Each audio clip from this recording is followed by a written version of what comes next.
estamos dando a continuidade à nossa reflexão e conhecimento em detalhes sobre a Guerra de Troia, com esse pivô Helena de Troia, a mortal considerada a mais bonita que existia na época.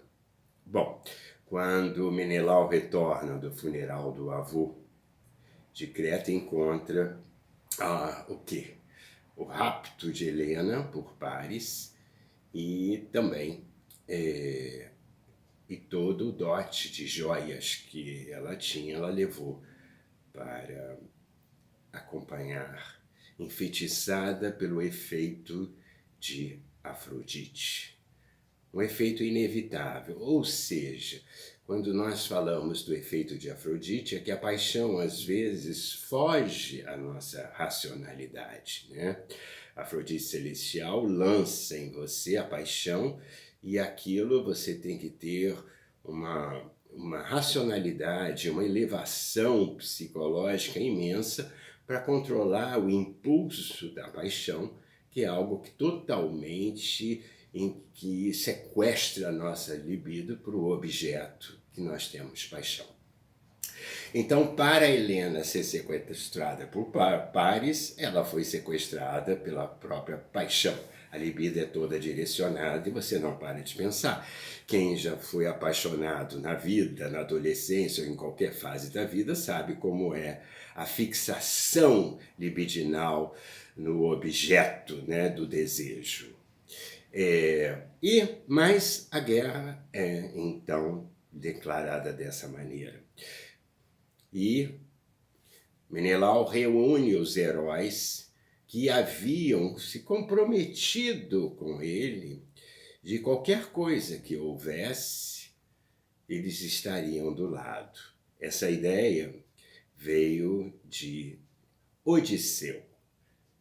Só que Odisseu estava casado há pouco tempo com Penélope e tinha um pequeno filho, e ele não queria entrar na guerra.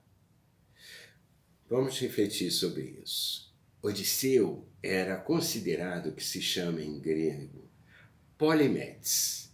O que é polimetes? Inteligência múltipla. Inteligência múltipla é exatamente o que se diz da diferença entre mundo 1, mundo 2 e mundo 3. Mundo 1 são as pessoas que vivem no imediato. Aquilo que tem é para ter prazer, não refletem. Se a vida está em desagrado, ela é infeliz. Se a vida está agradável, ela é feliz. E ela vai comandada pelos acontecimentos de fora, sem nenhum controle emocional, sem nenhuma inteligência emocional, sem nenhuma inteligência polimetes. Mundo 2 são pessoas que já começam a tirar das situações uma reflexão sobre o porquê que ela está sentindo aquilo. Mas existe o mundo polimetes, que é o mundo 3, das pessoas que têm uma inteligência muito plural.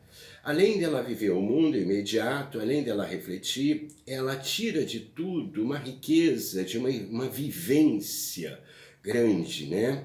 Experimentar é uma coisa, vivenciar o que você está experimentando é outra. Você pode experimentar um sorvete sem estar vivenciando aquele momento, pensando em outro lugar. Você está experienciando no mundo um sorvete que você quis, daquele sabor, né? Vamos dizer, o sorvete de iogurte grego que você quis, já que nós estamos na mitologia grega. A guerra é declarada porque existe um princípio grego chamado senius, laços de hospitalidade, onde você deve respeitar quem te hospeda. E se você quebrar esse laço, não há argumento para que você continue com a amizade, a admiração, o acolhimento e o respeito. Isso é um princípio que foi quebrado por Paris quando sequestra Helena. Na verdade, existe a seguinte questão: quem estava enfeitiçada por Afrodite foi Helena, que era casada. Afrodite enfeitiça, a paixão, né, enfeitiçadora cai sobre Afrodite. Mas Paris não estava sobre o efeito de Afrodite. Afrodite havia prometido a ele que daria um grande amor, ou seja, que daria alguém que o desejasse profundamente. E ele poderia viver esse momento com Polimedes, pensando nas consequências. Aquelas perguntas que eu falo. Eu quero? Sim, eu quero, Helena de Troia. Eu posso? Eu posso. Eu prejudico a mim? Se ele parar para pensar, ele vai prejudicar. Eu prejudico alguém? Prejudico uma família, a filha que eles têm, Menelau e Helena. Prejudico todo um mundo que vai entrar em guerra por causa disso. Eu estou sequestrando a mulher do Menelau. Você imagina o grande poder que esse Menelau tem, agregado àqueles que fizeram o acordo de amizade e respeito pela escolha que Helena fez entre todos os príncipes. A questão também é que Odisseu não queria entrar na guerra porque ele tinha uma inteligência maior. Vamos pensar. O que é ser guerreiro? É admirável, não é? Ser guerreiro. Mas pensa, o que é sua vida, se você é só guerreiro? Vamos trazer o guerreiro de hoje, o ganhador de dinheiro, para consumir o quê? Os objetos do desejo. Só que, se ele é excessivo, se ele é um grande guerreiro para conquistar dinheiro, ele acaba consumindo a si mesmo, mesmo consumindo os objetos. O guerreiro começa a perder parte da sua vida para ser combatente. E o ego é tão estimulado que quando ele retorna à sua vida cotidiana, ele sente um vazio enorme. Por quê? Porque ele só sabe existir aonde ele testemunha o poder, né, de combatente. Ele não sabe existir nem, digamos, nas honras cotidianas que não têm homenagens diárias e horárias sobre a sua batalha. Você cria uma nova batalha, um workaholic de uma mitologia grega. Quando Odisseu está casado e tem um filho, mostra que esse combatente tem uma inteligência emocional, porque ele não quer entrar para a guerra, ele quer viver um pouco de um outro mundo da afetividade, da paz, da serenidade e do amor que ele tem. Então, há que se refletir que a grande admiração pelas epopeias das grandes batalhas, ora, o que é o grande conquistador, senão aquele que sai e deixa tudo para dominar o outro? É bonito quando nós pensamos, né, nas vitórias dos grandes heróis, mas se nós pensarmos na psicologia, e na psicologia de hoje, o que é os grandes heróis, senão os grandes trabalhadores e criadores de poder aquisitivo para poder consumir? O que dizem que se você consumir, você terá tudo. Hoje os cavaleiros são outros, né? Hoje os guerreiros são outros.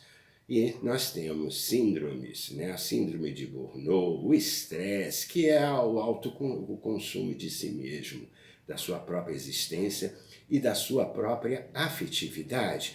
Porque para você enfrentar tantas batalhas, você acaba congelando um pouquinho os seus afetos, ficando frio, o que mostra que Odisseu queria, ele não era congelado, né? Ele não era frio em torno de ser um grande herói, por isso que é atribuído a ele Polymedes. Aliás, quando Freud criou a análise, se fala que o mundo precisa de análise. Lógico que nós todos precisamos de análise, até os grandes guerreiros como Menelau, para saber perder, não é? Até Helena, para saber não ser sequestrada tão de imediato pelas paixões. Mas existe para a análise um tipo de necessidade de uma inteligência abstrata, subjetiva, como nós estamos pegando esses personagens para poder imaginá-los e imaginá-los num corpo psicológico que você possa se ver naquilo que eu chamo de imagem furo. Porém, Odisseu, como é muito polimétrico, quando chegam para pegá-lo, para se organizar a frota, porque vai-se, né, a Troia, que tem que atravessar o mar, que hoje Troia é onde fica a Turquia, né, onde está a Turquia. Ele, muito inteligente, ele resolve se fingir de louco para quando eles chegarem, os heróis chegarem para organizar a grande guerra, e ele começa a semear e plantar, ao invés de sementes, objetos. Dizem que sal. Isso varia das fontes. E é para fingir que é louco. Porém, havia Palamedes no meio desse grupo que sabia da astúcia e da grande inteligência de Odisseu e pegou o filho dele, o filho de Odisseu, com Penélope, que chama Telêmaco, e colocou na frente de um carro. Quando Odisseu percebe que seu filho, Telêmaco, está na frente de um carro, ele vai e segura o carro. E Palamedes mostra a todos, e mostra ao próprio Odisseu, que não ia acreditar naquele fingimento. Pois é, às vezes, né, você está num contexto da vida e que você vai ter que assumir uma batalha, lamentavelmente.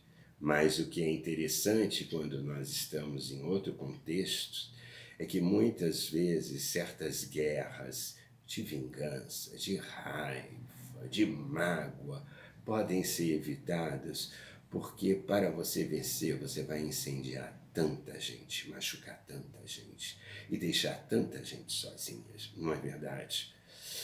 A ira é alguma coisa que nos dá muito poder. E a ira é inevitável, porque ela vem toda vez que nós sentimos ameaçados na perda de alguma coisa ou diante da perda de algo, de um objeto amado, objeto como coisa ou como pessoa, como dizem, objeto do desejo, em que você é arrancado daquilo e vem uma reação de ira.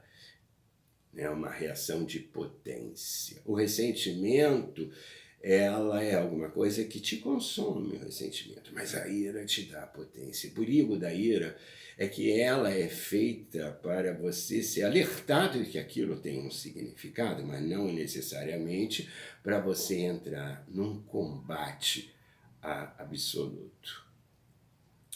Quando é desvendado a simulação de Odisseu, eles têm que caminhar, e só que tem um detalhe: Odisseu jamais irá esquecer o que Palamedes fez para ele, desvendar o segredo e não deixá-lo viver aquele momento sagrado. No fundo fala que Palamedes também tem um pouco, né, esse compromisso de não respeitar o momento do outro, arrancar Odisseu desse momento de Penélope e de seu filho Telêmaco, de um herói que já tinha tido tantas batalhas como Odisseu, né? Mostra às vezes um pouco de perversidade invejosa.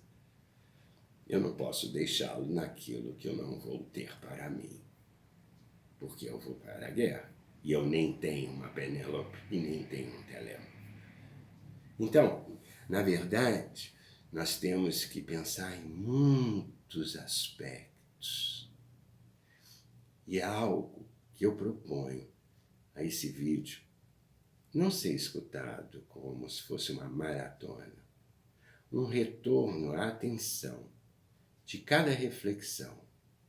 Porque este episódio da Guerra de Troia, como o primeiro do casamento, com o julgamento de pares da mais bela, das promessas lobistas de cada um, dos valores que a mulher tem que ter nos tempos da era. Na palata Atena, filha de Zeus, de captar o olhar do peso que é isso de Afrodite para enfeitiçar os homens eternamente em todas as eras da sua existência como humano. E agora, da inteligência Polimedes, do mundo 3. O mundo é muito mais do que você ser um combatente. O combatente é um instinto de sobrevivência. Não necessariamente precisa só para honrar uma moral em que você não soube perder. Vamos pensar nisso.